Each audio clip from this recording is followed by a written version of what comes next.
By the time this video is over, I can promise to you that you will never look at the stock market, trading, or technical analysis the same way ever again.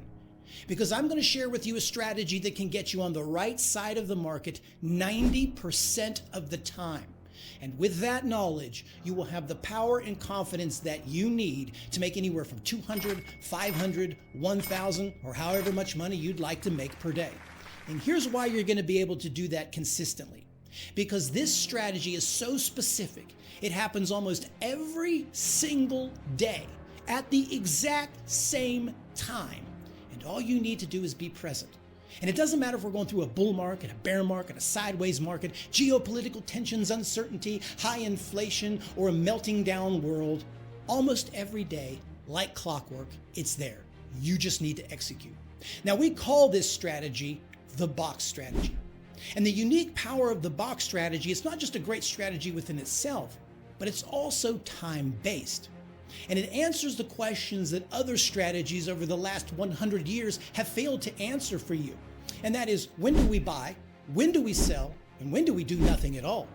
And once you can accurately predict these three elements, your entire world is going to open up. So today I'd like to share with you everything that I've learned with this box theory. And once you learn it, you will no longer be overwhelmed by the complexity of other kind of strategies and concepts that do more harm than good. You'll no longer wake up without a clue on market direction and what may happen next. You'll no longer be angry and frustrated that you cannot be a consistently profitable trader. All you need to do is execute this system, and this strategy will turn everything around for you. Now, I'm going to say that during the introduction, when I mentioned the phrase box theory, you probably thought to yourself, you know what? I bet this strategy has something to do with a box. Well, if you guessed that, then you guessed correct. At least we're all on the same page and we're one step closer to financial freedom, right? But you probably thought as well, there's just no way a simple box can completely change my trading. But you are about to be surprised with how simple and effective this system is. So let's go ahead and just start with the general concept. And to its core, the important thing about the box strategy, its main purpose is to get us on the right side of the trade 90% of the time. And this is really important for us short-term traders, because I am not the only one who has had this fantastic idea and totally butchered it because I got a horrible execution. And I'm sure you've been on that. And when it comes down to all the traders I've ever worked with, that's one thing that really holds them back is bad execution. So it works like this, just simply, let's get the general concept down and then we'll look through dozens of charts so you know I'm not cherry picking anything. So the concept is this. As prices move towards the top of the box, and I will show you how to draw this box and make the most out of it. What we want to be is sell side focused. That could be selling a current long position. It could be lightening up some risk on a long position, or actually executing a short if you want to use it as a strategy. And towards the bottom of the box, it's the inverse relationship. What we're trying to do down here is become buy side focused, whether that means entering a long position to the buy side, or maybe covering a short for a position that we took a little bit earlier. And then what I'm going to do here is very, very important, probably the most important thing about this strategy that you need that will save you no matter what you're doing. I'm going to draw a line right here in the middle, and we have a phrase that we use. It's called DDIM. Don't diddle in the middle. Maybe I should have put a T in there, but I want to say it again because it's important. Do not diddle in the middle. When you get into the middle of the chart, you are sacrificing your win rate. You are burying yourself against all of the noise, and you have an extremely high chance of being just screwed over. And again, we're going to get into this here in just a second. But please, whatever you do, do not diddle in the middle because you are giving up your edge. Now, if we choose to take this as a trading strategy, what we're going to do is place our risk. Let's say we sell towards the top of the box. Our risk shall be at the very top, and our target will be returning to the base down here. So we'll put a T. Selling here, covering here, buying here, and selling there. That's the general concept. Now, at some point, the prices will leave that box. And when they do, you will get a very aggressive and expansive move which is something we're going to want to trade as well. Now, there's a lot of traders out there who've tried the breakout thing and totally butchered that up. And one of the reasons is because they're misunderstanding the breakout. They're not using the confluences of multiple charts, but they're just buying through the first couple of prints above or below the box. And that's where you're most vulnerable to epic reversals. So just kind of visualize this here in your mind. And I'm going to put this down and we're going to start looking at charts. The best way that I have found to use this is starting with the daily. Now, if you're a swing trader, then just stay with the daily. But if you are a day trader, a scalper, then you might want to, we're going to bounce down to smaller charts because there's going to be like boxes within boxes within boxes. And again, not to get confused, we'll get one thing at a time. The way I like to use this, the best way, is starting with the previous day's high and the previous day's low, and we're going to mark them. So here is the QQQ.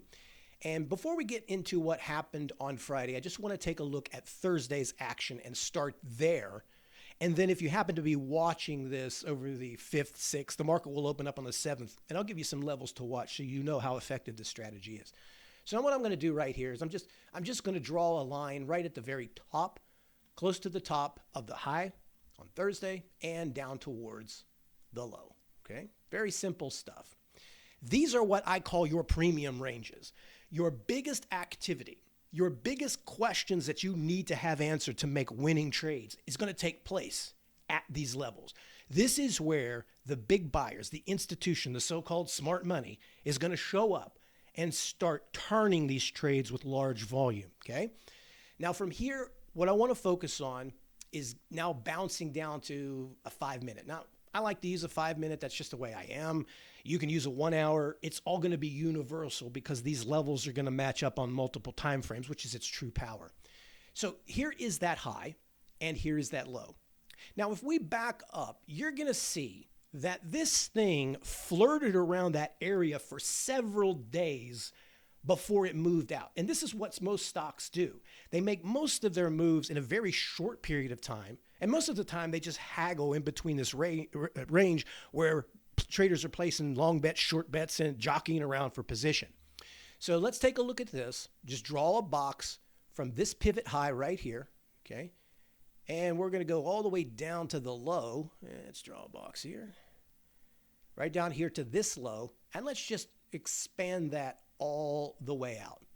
And I want you to tell me what it is that you see. So this thing tests the lower part of the range. Let's get a yellow marker. Goes right back to the top of the range. Comes back down and visits the bottom of the range. Then the next day back up to the top of the range. Back down towards the bottom. Back up to the top. Back down to the bottom.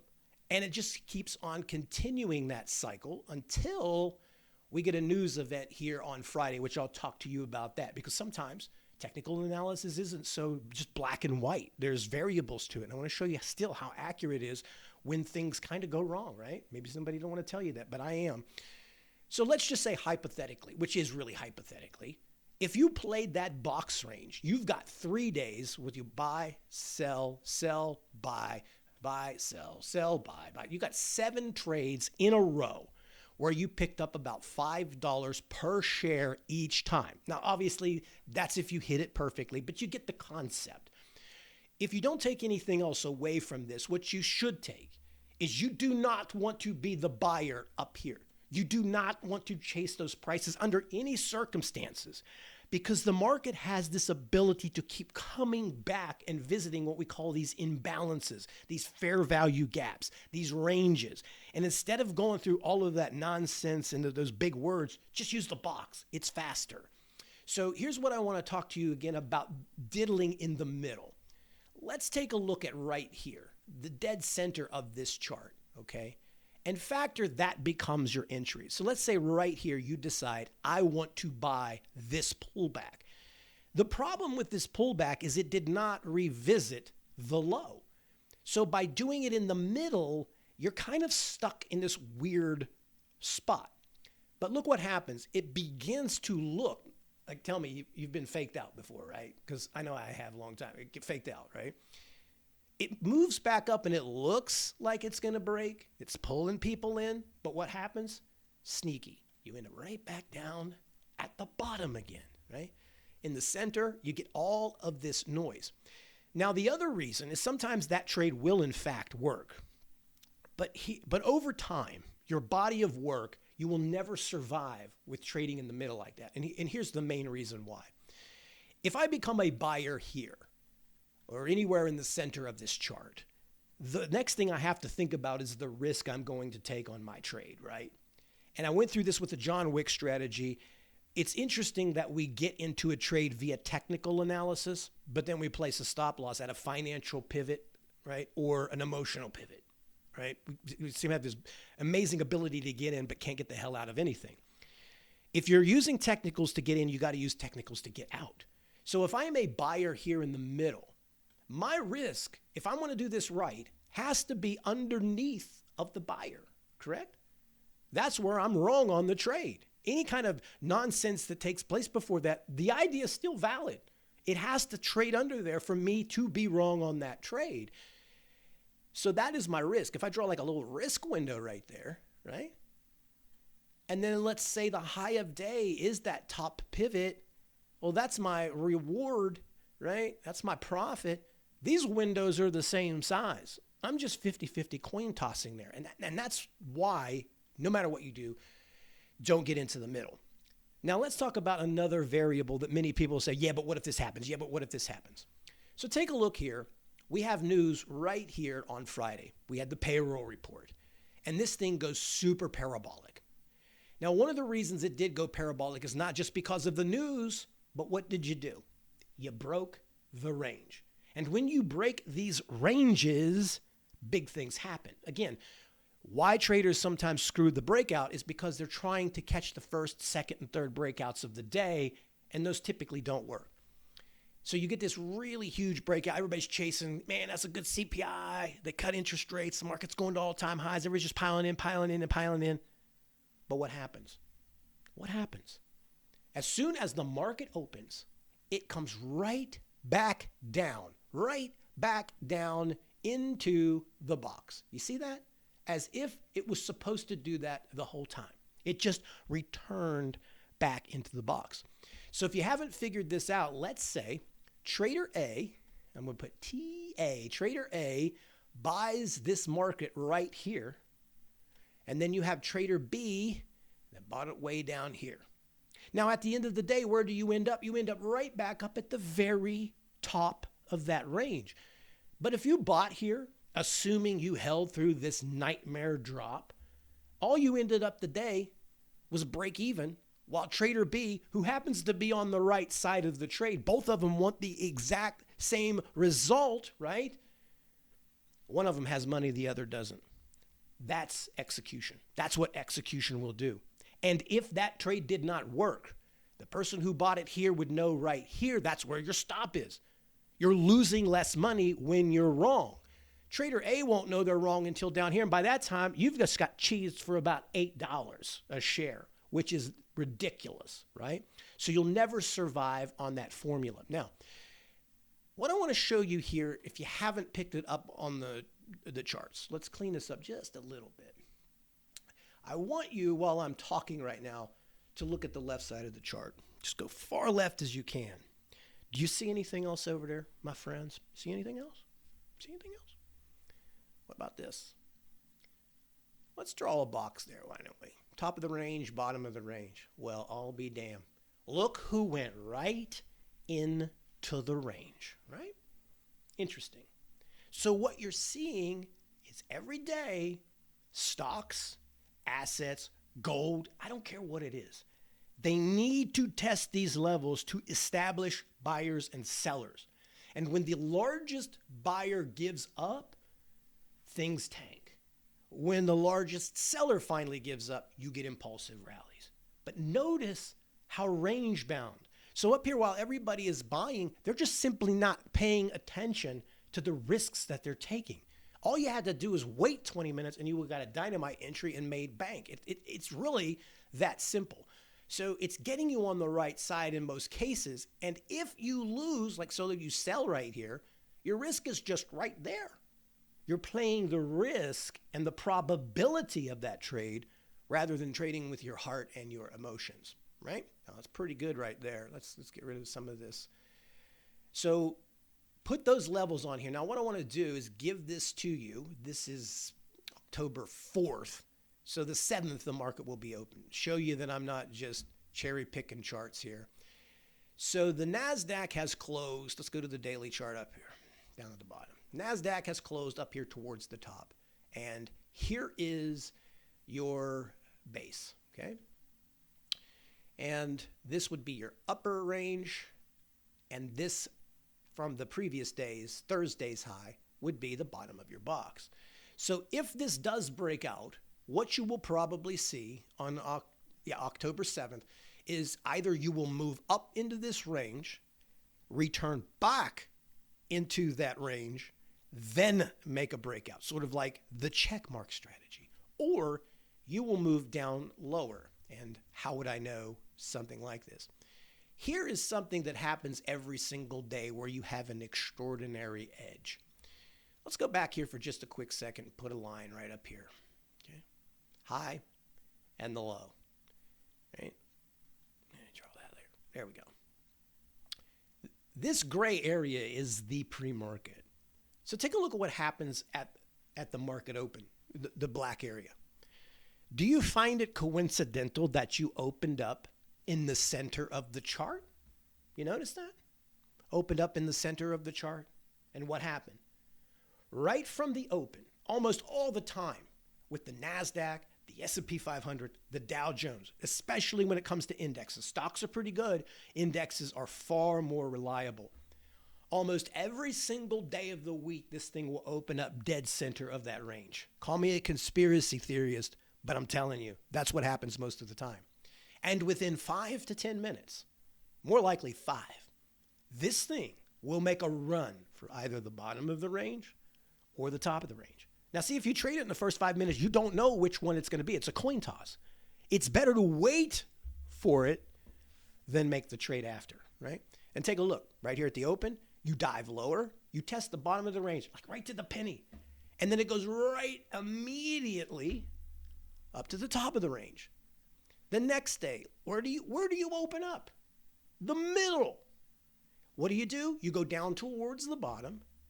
Then you go all the way back up to the top. Same move, right?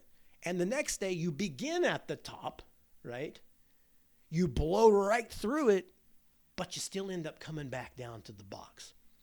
Now, hopefully all of this you can see, it's like a magnet. It just keeps going around. And with this, the sky's the limit. I could buy that dip. I could sell that rip. If I take the loss on a short and I get squeezed and it pops over the high, I can flip back the position and trade the expansive long. But this is how markets function. So my real point with all of this and the theories that I try to relay to the newer traders or those that are struggling is when you first come on board, you learn a technical strategy. And it's very common that we try to take that technical strategy and throw it into every single market. And they're not the same. It really matters where you execute. Now, I don't have time to go over it today. Maybe I'll do another video if you guys want to. Put down in the description box there something more about ranges and market cycles. I'll do another video. But once you start adding other things like the John Wick candle, the check mark candle, you've got idea of market cycles, volatility. This just goes even better and puts you in so much more control. Now, right before I wrap this up, what I want to do is just go over a few different charts and show you. Look, this is universal. So what do we want to go? I got, let's say, I got Meta, top of the list. I got Meta right here. Same thing. Here's the box with Meta, right? You start out, you get impulsive, you come back right into the base. Later on when you break the range, why did Meta get vertical? Because you broke the box. Once you dispatched of the seller, it was free and clear to run. What do we got down here? Tesla. Everybody loves Tesla, right? Here we got Tesla. You start with the high and low, right? Take a look at that. You break the box, you cheese, right? You come here, you create a new box. You just come right back here and retest it again. Same thing. Impulsive on Friday, comes right back to the box, bounces right back up. They almost follow the market. So all of the Mag 7 big names like Amazon, same thing. You get up here and basically, guys, you could cut to the chase and just say it's support and resistance. So as you get up towards that seller, you need to know that you cannot go against that seller. You can't be the buyer. Look, we don't have enough money to override Goldman Sachs, Citadel, or BlackRock, right? And they might want to sell for different reasons. It's a good liquidity zone. That's what some traders call it these days. But you can't initiate it there.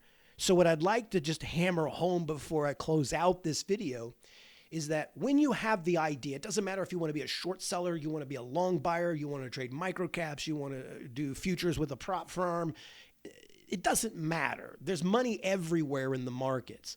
But you start with an idea.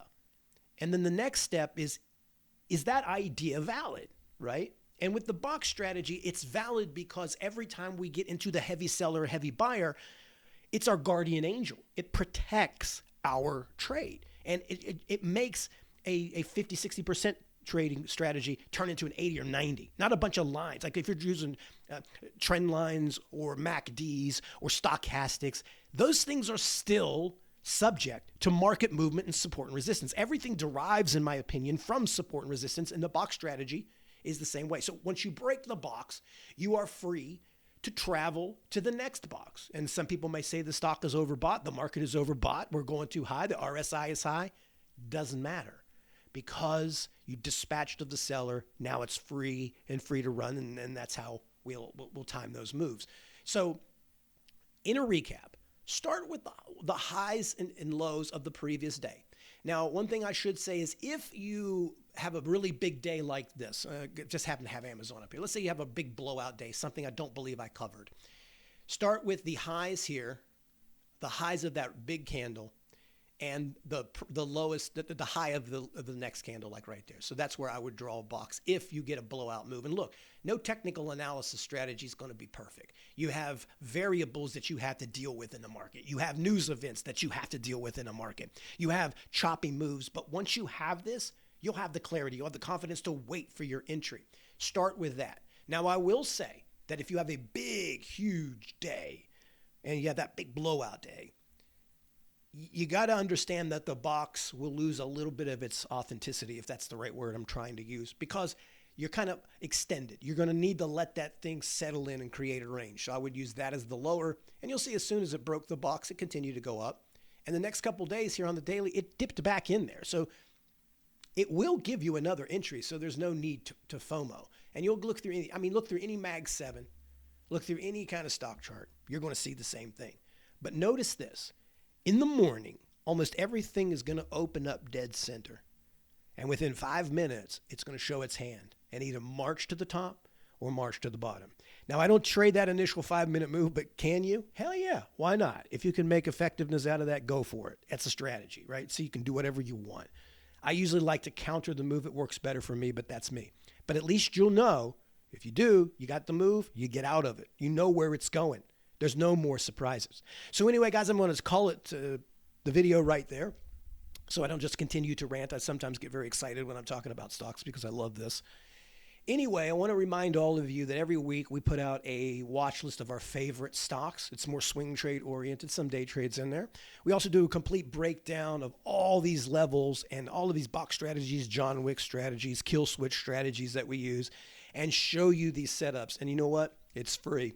I'm not asking a penny for it. So if you're looking to just start to get better knowledge and a better grip on the market, go ahead, get to rumors.com, or it's down there in the description box. You can just click the link.